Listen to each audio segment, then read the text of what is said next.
Hi, my name is Cooper Sackett, and I'll be reading A Family Hanukkah.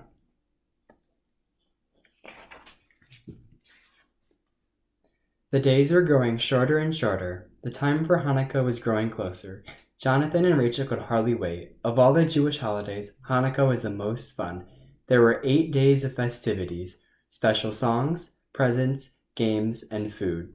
And each day, another new candle was added to the family menorah.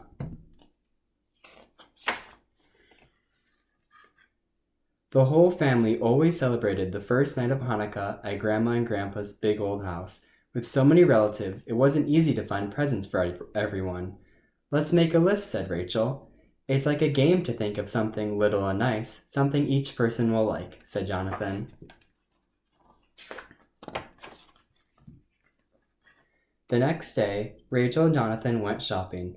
They found some neat things they could afford: a plastic fish for Fisherman Grandpa, flower seeds for Aunt Liz and Uncle Bob, a bookmark for Dad, and a nifty pincushion for Mom.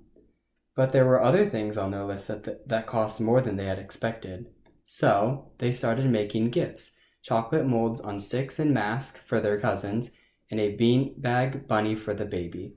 By pressing cloves into an orange, they made a spicy-smelling pomander for Grandma to hang in her closet on a ribbon. At last, the day came that would end with the beginning of Hanukkah. Dressed in their best, the kids and their parents piled into the car for the ride to Grandma and Grandpa's house in the country. The countryside looked faded and frozen under a pale sky, but inside the car, spirits were warm and bright.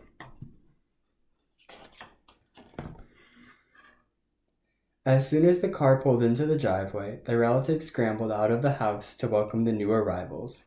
After giving hugs and kisses to the grown-ups, all of the children, except for the baby who was tucked in for a nap, went for a walk in the park with Grandpa.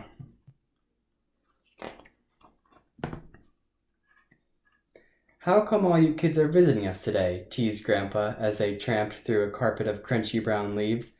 "Oh, Gramps, it's Hanukkah," said Molly, the littlest cousin. "Hanukkah?" asked Grandpa, pretending to be puzzled. "What's Hanukkah?" "The Festival of Lights," answered Jonathan, playing along with him. We celebrate Hanukkah because of a miracle that happened a long, long time ago in Jerusalem." "Come on, Gramps, tell us about it," begged Molly's sister Lisa. "Well," said Grandpa, "it was like this. The mighty Syrian army had conquered little Judea. Their king, Antiochus, had ordered idols of the Greek gods to be placed in the holy temple.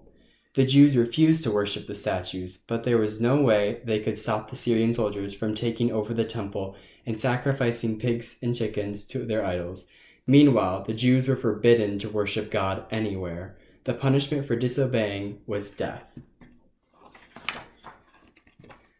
"Then what happened?" asked Jonathan. Grandpa continued.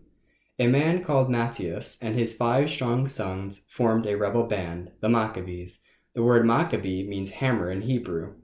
The Maccabees hid in caves by day and struck at night. Shepherds, farmers, craftsmen, and shopkeepers slipped away to join them. 'Put an end to those Maccabees,' ordered King Antiochus.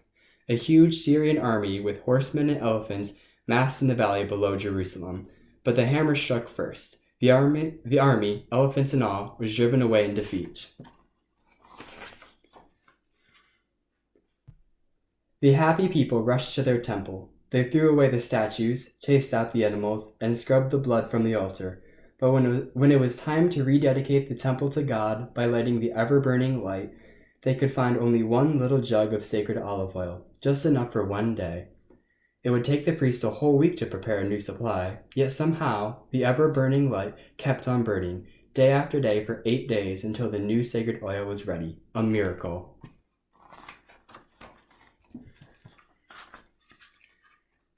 And Jewish families like ours have been celebrating Neskoro, that great miracle, ever since," added Grandpa. "Neskol HaSham, a great miracle happened there. The first letter of each word is on your dreidels."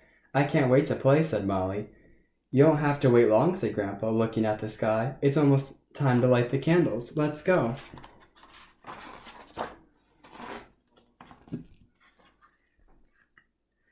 The house smelled like a cinnamon apple onion bouquet. With each of the visiting relatives had brought a pair of the meal. Grandma herself always made the traditional Hanukkah foods, pot roast, applesauce, and latkes. Latkes are crispy potato pancakes, and Grandma's were perfect.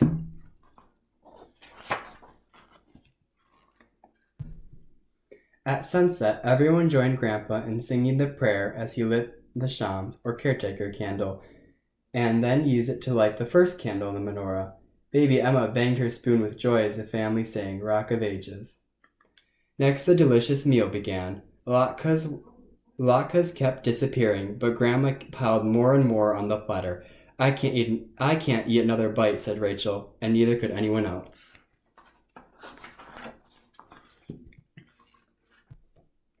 As soon as the table was cleared, it was time to exchange presents. There were lots of little surprises, but all the kids were most delighted by something that was not a surprise. Hanukkah Geld. The chocolate money wrapped in gold foil is a reminder of the days when Jews were not allowed to worship God. Supposedly, they fooled the Syrians by gathering in small groups and pretending to gamble by tossing some coins on the ground and spinning a top called a dreidel. Is it time to spin the dreidel? Asked Molly. A chorus of yes, yes, yes was the answer. Everyone took nuts from a big bowl.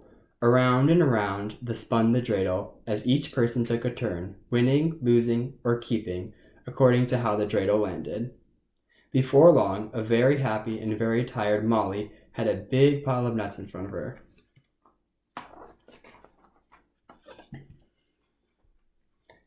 The candles in the menorah burned lower as the family wished each other a happy holiday and left for their own homes. The first night of Hanukkah was ending, but there were 7 more days to come.